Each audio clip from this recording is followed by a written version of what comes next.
since I was a little girl, I have loved television. As far back as I remember laying down in front of my grandmother's bed as a little girl and watching all the shows that she liked to watch.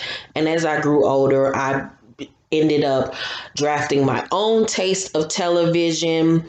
And over the years, I have fell in love with these particular shows. These are my all-time favorite shows. These are the shows that when anytime they come on television, I either DVR them, I stop and watch it.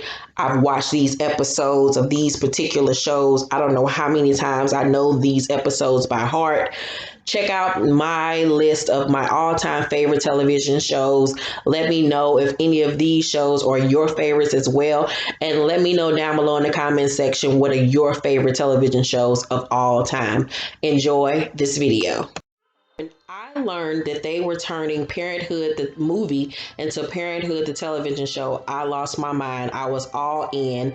The show was based around the Braverman family, which consisted of the siblings Adam, Sarah, Crosby, and Julia. The family lived in California. It was based around this big, broad family. We got to go on the journey of their highs and lows. The show starred Monica Potter, Dax Shepard, Craig T. Nelson, amongst others. It was just a heartwarming, heart-wrenching story. It was This Is Us before This Is Us. This Is Us is actually created by the same people who created Parenthood, the television show. I know we're in an era of reboots. I would love more than anything if they rebooted Parenthood. This show was just everything and more. It warmed my heart. It also starred supermodel turned actress Joy Bryant. I just loved Parenthood. If you've never watched it, take out the time to watch the show. It was by far, like I said, one of the best shows on television. Designing Women will go down as one of the best television shows in television history. It was based about a fictional Atlanta design firm of Sugar Baker and Associates, and the founder of the company is Julia Sugarbaker, a sharp-tongued but elegant and surprisingly compassionate woman. Her sister, her younger sister, Suzanne Sugarbaker, is a former beauty queen who is long on charm but a bit slow on the uptake. Their associates are Mary Jo Shively, a recent divorcee, and office manager Charlene Frazier. Their delivery man is Anthony Bouvier, a well-spoken ex-convict, and cheerfully dotty senior citizen Bernice Clifton. Child, Designing Women was everything. Just Suzanne and Julia made the show all around. I mean, Julia would read you for filth. Julia was the queen of reads before reads was even a thing. And then Suzanne, with her wit, her charm, her beauty, her one-liners, her antics. I mean, Designing Women, I could just sit up and watch all of the episodes and never get tired or bored. It is by far one of the best television shows of all time. Now, there is a lot to be said about Roseanne Barr now. She has totally let me down when it comes to her political views, her racist rants. She has just become a menace to society. Like, she is just a mess now. But you can never take away the fact that Roseanne, the television show, was one of the best television shows of all time. It was groundbreaking. We had never seen a white trash family outside of what was that one show? Love and Marriage, Married. I can't think of the name, but y'all know it. But this is the first time we actually saw a low-income family struggling to make it in Chicago. It was funny. It was relatable. And it was just, you saw yourselves in the Connors family. The show starred Roseanne Barr, Sarah Gilbert, John Goodman, the legendary Laurie Metcalf. The show is just legendary. I have seen every episode of Roseanne to date. I have seen every episode multiple times. Sad to see how Roseanne Barr has panned out in her life, but the original version as well as the reboot, I love both versions. I've watched both. I watch both versions still to this day, and I love Roseanne, the show. and I will continue to love the show. I'm one of those people that can separate the show from the person. So Roseanne will go down in history for me. 227 will go down in history for the simple fact that this show gave us Marla Gibbs, Hal Williams, Jack A. Harry, Oscar winner Regina King, Helen Martin, Countess Vaughn. I mean, this show produced so many hit makers when it comes to acting. It's not even funny.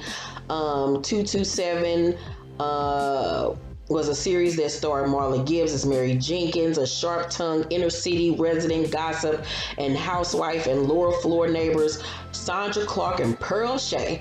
I mean, we have all watched 227 growing up, especially if you were 80s babies like me. It felt like home to all of us, like the gossiping, the neighbors, and seeing Brenda Jenkins grow up. And 227 was just the best. It was nostalgic. It was a great representation of being black in the 80s with the hip hop era. Black people really getting out there in the workforce. It was just a bomb ass show. I can't say enough about 227. I personally feel like a lot of people slept on My Wife and Kids. My Wife and Kids debuted on ABC March 28th, 2001, and it was based around the Kyle family. Damon Wayans was the star of the show, Tisha Campbell, and Michael Kyle was Damon Wayans' character, who was a man. It was a man on a tragically funny quest for the perfect traditional family, while his wife searches for her own path in life. The show lasted for 5 seasons. It was fucking hilarious. You can catch episodes to this day of My Wife and Kids on the Fuse Network, on VH1, MTV. The show stands the test of the time. Damon Wayans and Tisha Campbell were the perfect on-screen duo. Tisha Campbell had some of her best comedic work on My Wife and Kids, as well as Damon Wayans. The show was just flat out hilarious. Parker McKinney debuted on that show. She has grown up to be a beautiful young lady. Jennifer Freeman was on the show. She's still doing her thing. Noah Gray Cabey, who was a child prodigy playing the piano. He started on that show. The show was just legendary. It was just all around fun. It is just the funniest hell. My favorite episodes to this day is the episode where Tisha Campbell ended up stepping in and being the drama coach for Parker McKinney's character, and her and Serena Williams was getting into it, going back and forth. And then the episode where Tisha Campbell and Claire and Michael Kyle Jr.'s wife character, they all performed in this little nightclub, and Tisha Campbell's character kept on still in the spotlight. And then the prom episode where the Tisha Campbell's character and Damon Wayans went to Claire's prom was fucking hilarious. Check those episodes out. They are funny as shit.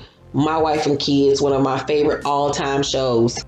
Here's a fun fact. Do you know that the show Friends was created to be an answer and basically a ripoff of Living Single? Did you guys know that? White folks always stealing from the black folks. But anywho, Living Single, baby, is one for the books. It was a show about 6 black 20-somethings, 4 women and 2 men share their lives and loves in Brooklyn Brownstone. Does it sound familiar? 4 women. On Friends, it was 3 girls, 2 guys. But a trio of women share one of the apartments, receiving frequent visits from a 4th pal. Meanwhile, 2 men who've been friends for years share an apartment 1 floor up. The show debuted August 22nd, 1993, and the final episode aired in 1998. Living Single starred Kim Coles, Queen Latifah, Kim Fields, Erica Alexander, Terrence C. Carson, John Hinton, I would love a Living Single reboot. My favorite episode of Living Single was Up the Ladder to the Roof, where it was in like the last season of the show where Khadijah had a dream that the girls were a part of this 60s girl group. It was by far the funniest episode ever. Erica Alexander showed up and showed out. Hell, I would love a show just based on Maxine and Kyle's relationship. Living Single, I have seen every episode. It is funny as shit. I watch it even to this day to see like what fashions will still hold up today. It's just an all around fantastic show.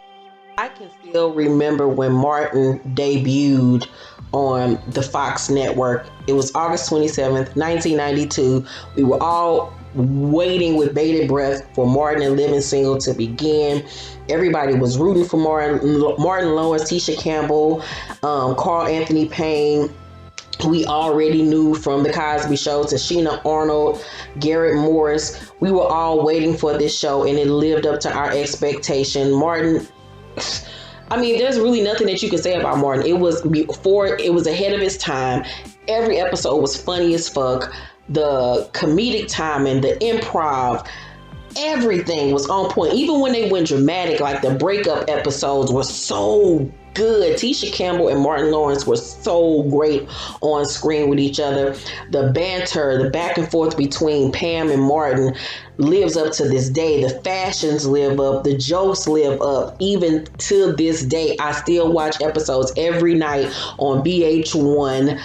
Before I go to bed, I watch episodes of Martin. Martin is just one of the best things that ever happened to television. They were talking about doing a reboot. I don't know if that's still happening, but regardless, the original version still lives up to date. There are only a few shows in television history where I have boohoo cried, and Boardwalk Empire is one of those shows. It was the episode before the series finale when this one particular character was killed off, and I cried like somebody died.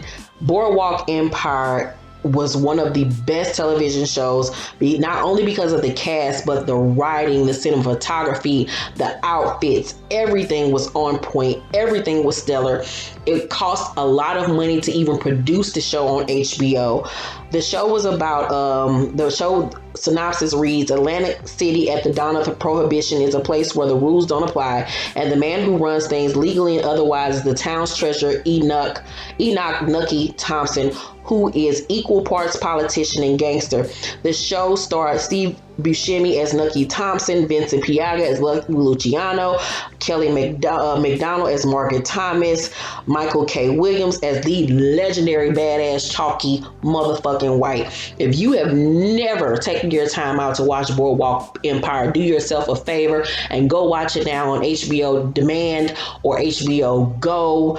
It is, like I said, not even just one of the best television shows of all time, but one of the best gangster television shows of all fucking time.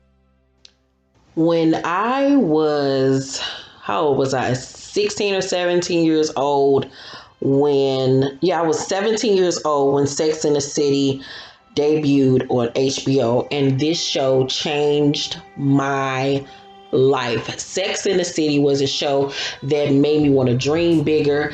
It is the show that really truly got me into fashion. It was the show that made me want to move away from St. Louis and live this wonderful, carefree, fashionable life in New York City. I wanted to be Carrie Bradshaw so bad. Just her lifestyle, her fashions, everything about her. The fact that she was a writer, that she was just in New York dating and being amongst her friends and the Cosmopolitans and the Dior bag and the horseshoe necklaces and the Carrie necklace and her relationship with Mr. Big.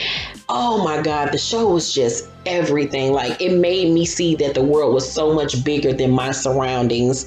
The show was about a sex columnist named Carrie Bradshaw and her three friends, Samantha, Charlotte, and Miranda. I remember being in the 90s, we all were trying to figure out, who were you? Were you Samantha? Were you a Carrie? I was very much so a Carrie and a Charlotte. Sarah Jessica Parker, she was just so good in this role. Kim Cattrall, Kristen Davis, Cynthia Nixon, Chris Noth. The show was just everything. We were gonna get a Sex and the City 3 movie, but Sarah Jessica Parker and Kim Cattrall don't get along, so we won't be getting that. Even the first movie was bomb as fuck. The second movie, but nonetheless, Sex and the City will go down in history as one of the best television shows of all freaking time. I hope you guys enjoyed part one of my all-time favorite television shows video. Stay tuned for part two.